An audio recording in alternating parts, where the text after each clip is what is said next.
Well, hello and welcome back to our daily encouragement channel. My name is Lewis. If you're unfamiliar with the channel, our goal is to provide daily encouragement uh, through different chapters of the Bible, hopefully through a verse or two or maybe a full passage. But we try to do the best we can to give you something that hopefully will get you through the day. And it's typically something that I find encouraging to me, so that in sharing it, I'm not necessarily coming across as pointing my finger and being judgmental or something like that, but actually providing things that have spoken to me that have been encouragement to me. Our current series is we're going through what we call the prison epistles, which is Galatians, Ephesians, Philippians, and Colossians. And today we're going to Galatians chapter 4. Galatians chapter 4.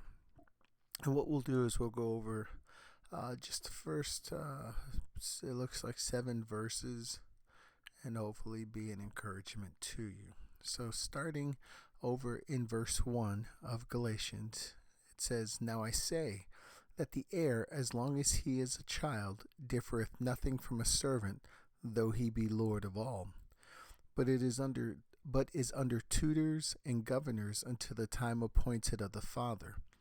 Even so we, when we were children, were in bondage under the elements of the world. But when the fullness of the time was come, God sent forth his Son, made of a woman, made under the law, to redeem them that were under the law, that we might receive the adoption of sons. And because ye are sons, God hath sent forth the Spirit of his Son into your hearts, crying, Abba, Father. Wherefore thou art no more a servant, but a son. And if a son, then an heir of God through Christ." As we've gone through Galatians so far, a lot of the thoughts that we've been given have been centered upon the idea of how are we living as a Christian, who is it that we're serving, and what, so to speak, what rule are we serving under?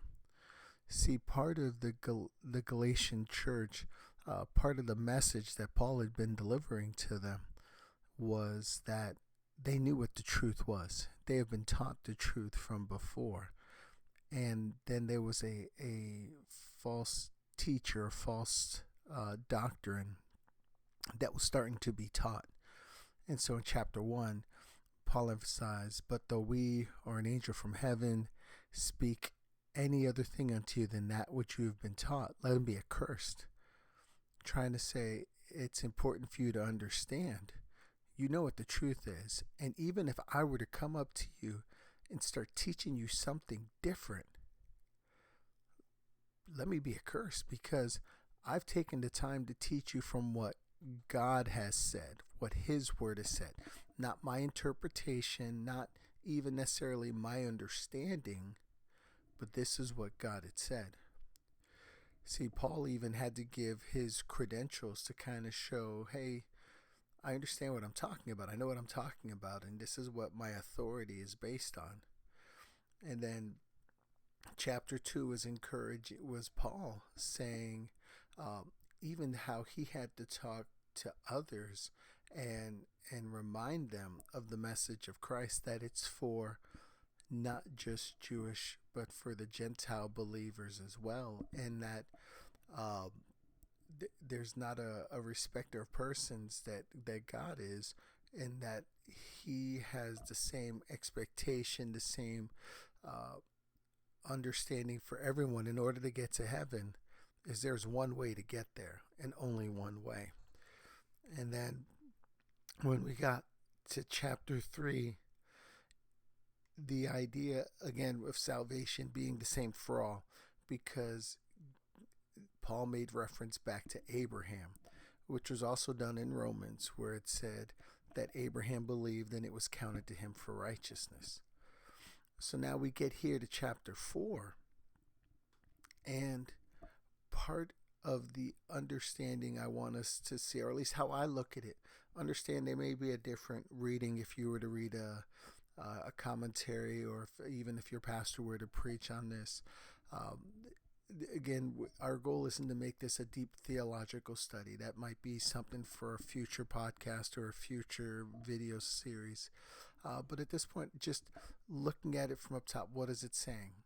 So it says that an heir, as long as he is a child, differeth nothing from a servant, though he be lord of all, but is under tutors and governors until the time of appointed of the father. Even so we, when we were children, were in bondage under the elements of the world. Now, that term, the elements of the world, I looked up a couple different definitions according to commentaries, because that part, I just wanted to be sure of just ideas of what people thought. And the idea was that the thinking of the world, what was the common thought of the world. So if you look at it, it says that a child isn't any different than a servant, or an heir is no different than a servant, but is still under tutors and governors, still under responsibilities until the time appointed by the Father. And then it said, even we, when we were children, were in bondage under the elements of the law. The idea of, and again, because I did some commentary checks, I know some of the thought process that were in the commentaries was that the idea of there was a time when we were younger or unknown, or we didn't have all the knowledge we needed to have. There was an understanding we lived under. There was a thought process we were having. And then it said in verse 4, but when the fullness of the time was come, God sent forth his Son, made of a woman, made under the law, to redeem them that were under the law, that we might receive the adoption of sons. And because ye are sons, God hath sent forth the Spirit of his Son into your hearts, crying, Abba, Father. Wherefore thou art no more servant, but a son. And if a son, then an heir of God through Christ. How I look at this passage, and this isn't intended to be the interpretation, but an application. An interpretation is me trying to tell you what I believe the passage is saying. And an application is taking a lesson or an understanding from the passage and applying it. I know you shouldn't use a word to define the word, but taking and making it relevant to you today. So as I talk to you on this video and you listen to this video, how I would recommend, how I would encourage, how it is encouraging to me to look at this passage, is that there was a part of time where we were all strangers to God. We did not understand his actual grace for us. See, we may have understood little bits and pieces as we were growing up and we learned through life.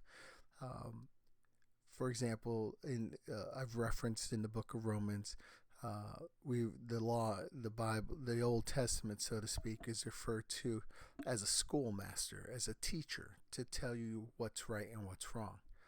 Well, when I was younger, I didn't necessarily have the Bible taught to me, but I was taught the difference between right and wrong. See, there was understandings I had when I was younger, but then as I got older, I learned more, and I started to realize more. I started to realize there was more things that I needed to understand. And the part that I love is that God sent forth his Son, made of a woman, made under the law, to redeem them that were under the law, that we might receive the adoption of sons. How I look at that were under the law are those that were condemned and going to hell. They had not accepted Jesus' gift of salvation. They didn't know of his gift of salvation. So to them, they were under the law. To them, they were destined for punishment because we were not children of God. We were children of this world, and we were doomed and destined for hell. So as you go through your day today, or if you've already gone through your day as you get ready to go to bed, you can pillow your head knowing if you've accepted Christ as your Savior, the fullness of time came, God sent forth his Son, born, made of a woman, made under the law, to redeem, it says, them that were under the law, that we might receive the adoptions of son. It's adoptions of son. You can say, to redeem you, to redeem me, that I could be adopted.